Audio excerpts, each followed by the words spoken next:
Deus surpreendeu Abraão,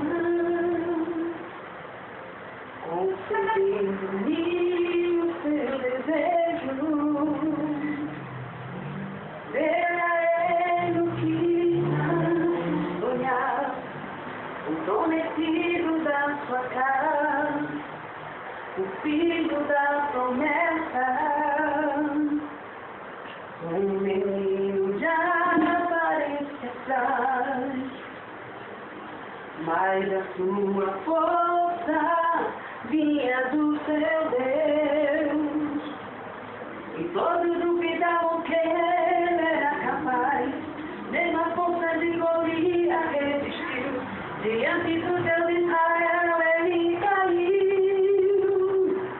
Faça como Israel deu o primeiro passo, através de uma vertente que brilha do lado.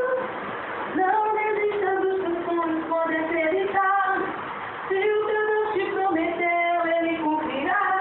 Faça como Israel deu o primeiro passo, através de uma vertente que brilha do lado.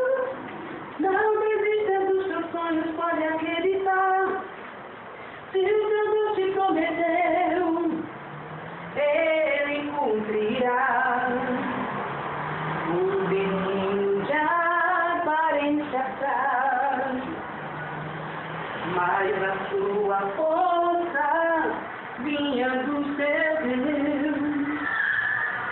E todos duvidavam que ele era capaz, mesmo a força de Golias resistiu. Diante do Deus de Israel ele caiu.